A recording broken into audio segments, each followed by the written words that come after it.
Hello folks, and welcome back to the channel. Today I'm turning a block of wood into a small bird, and I'd like your help with finding a good English name for this bird. In Danish it would be kuglefugl, which translates directly into ball bird, but ball bird sort of doesn't have the same sound to it as kuglefugl. So if you have a better suggestion for an English name, please let me know in the comments. Starting out, I'm turning the square block of wood into a cylinder using a roughing gouge. Here I'm just using a spindle gouge to make a little notch at the tail end of the stock to fit into the chuck later. And then I start on the round ball shape, which is the main part of the bird. The bird itself is sort of just a sphere or a ball with a long tail and a small beak at the front end. Yeah, I'm using the ball gouge. I think it's kind of coincidental, based partly on which one was the sharper one on the day. I am using a skew chisel later on as well. The wood I'm using is some sort of fruit tree. I'm not quite sure what it is. It was sort of a bundle deal I took at some point. So it could be plum, it could be cherry, apple, pear. I don't think it's pear, but yeah, one of those. It's quite orange and reddish and quite nice. So here I'm switching to the chuck instead, using the notch I made earlier. And this is now the front end. This is the head of the bird. This will become the beak later on. And so I'm just sort of trying to eyeball a circular shape here, and the skew chisel seems to work quite nicely for me, at least. I find that it's a little easier with the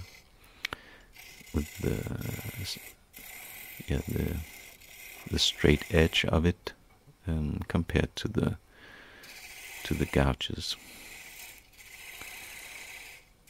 And here just removing material is easier with the gouge instead, and then I'll come back with the chisel to sort of refine the circular shape there. But it is just, as with a lot of woodworking, there's a lot of different ways to do it, and you find your way.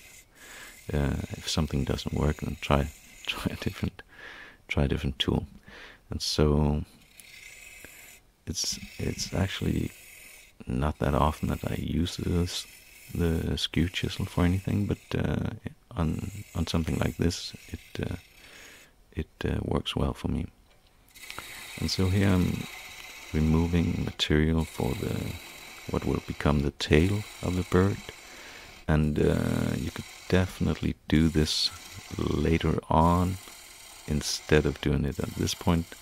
I think I just kind of forgot, especially now that I'm thinning the tail end, that I should definitely do the beak first before it gets too thin in the tail end and will start to wobble.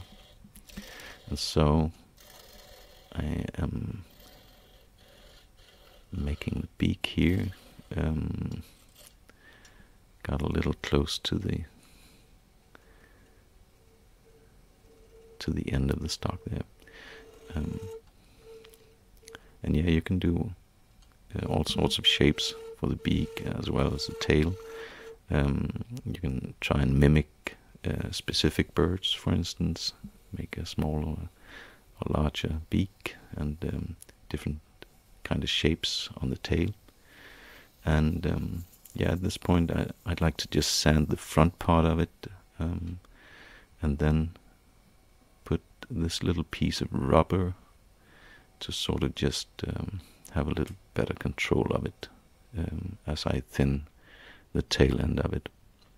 I use the same procedure when I make spinning tops, for instance, to just sort of control some sort of balance with the front end of it, as the back end will be thinned. As I mentioned, you can vary these in a number of ways. They're all quite simple, but here on the tail end you can have a thin tail, long tail, short tail. Here I make I don't know, some sort of medium tail, and with a little bit of fanning out at the end that I can shape then on the sanding disc later. So it has this little bit of fanning out at the end there, and that's about it for the wood turning part. Just sanding it here, starting at 80 grit, turning to 160, 240. I think I end at 320 grit, and just until it feels nice. I will apply some beeswax to it later, and that will take some of the, or at least mask some of the sanding marks. But it's up to you how smooth you want it. Just cutting it off here, and then yeah, just sort of seeing how I want it to sit, which side is up, which is down, and you can camouflage some minor mistakes if you want to at this point. And here I'm at the sanding disc, and yeah, I got right in front of the camera there, bad angle, so you have to take my word for it, though. What's going on behind the sweater there is just me establishing first the surface on the bottom of the bird, and then making the tail part of the bird, sort of just rounding it over so it has this little bit of, I don't know, wavy feel to it. It makes it a little lighter. So that's it for the shaping part, and then I'm applying some beeswax here to just give it some shine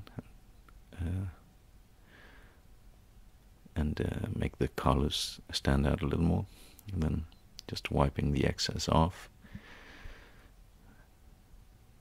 And then that's about it.